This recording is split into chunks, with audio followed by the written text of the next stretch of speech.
243 cure-dents, c'était justement pour que les gens comprennent que c'est un produit made in Congo. Parce que quand vous partez dans un supermarché aujourd'hui, les cure-dents que vous allez trouver là-bas, ce sont des cure-dents made in China. Donc maintenant, si vous voyez 243 cure-dents, vous n'allez pas vous poser 1000 questions. En termes de communication aussi, ça m'aide à communiquer beaucoup plus facilement sur le produit. Salut, c'est fort, c'est Laetitia Mbayo, initiatrice de 243 cure-dents, qui est la toute première usine de fabrication de cure-dents avec les bambous comme matière première en RDC.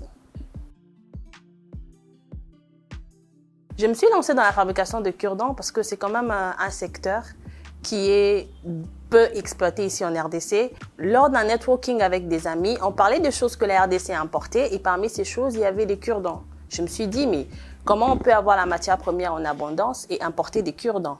C'est la raison pour laquelle j'ai fait des recherches là-dessus, sur la transformation, sur la plantation des bambous et aujourd'hui, nous produisons nous-mêmes nos propres cure-dents en RDC. 243 cure-dents, c'était justement pour que les gens comprennent que c'est un produit made in Congo. Parce que quand vous partez dans un supermarché aujourd'hui, les cure-dents que vous allez trouver là-bas, ce sont des cure-dents made in China. Donc maintenant, si vous voyez 243 cure-dents, vous n'allez pas vous poser 1000 questions. Et en termes de communication aussi, ça m'aide à communiquer beaucoup plus facilement sur le produit. Il est vrai que l'entrepreneuriat en RDC, ce n'est pas facile, mais moi j'ai décidé de le faire parce que je voulais contribuer à ma façon au développement de la RDC. J'ai décidé de me lancer dans la production des cure-dents parce que je voulais mettre en place une usine pour fabriquer nos propres cure-dents étant donné que nous avons la matière première. Et aussi la deuxième raison, c'est que je voulais participer dans la lutte contre l'importation de produits de première nécessité. En termes d'accompagnement, je dirais que les gouvernements m'ont beaucoup appuyé.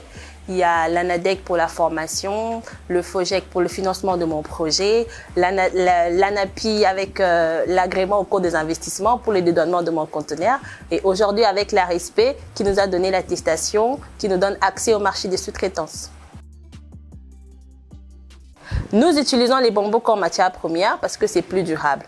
La qualité du cure-dent utilisé avec le bambou comme matière première est de bonne qualité, contrairement aux cure-dents utilisés avec le bois. Mais aussi, il y a aussi un impact environnemental. Avec le bambou, la pousse prend 3 ans. Pourtant, si nous devons couper tout un arbre, c'est un arbre qui a eu le temps de mûrir pendant plus de 10 ans. Donc, il y a vraiment un vrai impact en termes d'écologie. Il y a vraiment un vrai impact en termes d'environnement. C'est la raison pour laquelle nous préférons utiliser les bambous que nous prenons actuellement chez nos fournisseurs et bientôt dans nos plantations. En termes de production, actuellement, nous sommes à 3000 boîtes, mais nous espérons doubler les quantités d'ici 6 mois. Et dans l'avenir, pourquoi pas mettre en place une usine industrielle pour couvrir tout le Congo.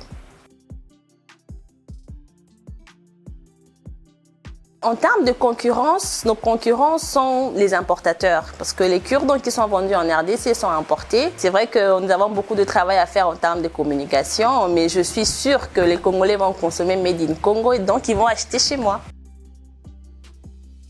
Dans l'entrepreneuriat, pour moi, la réussite, c'est vraiment arriver à participer au développement de son pays, peu importe dans quel secteur.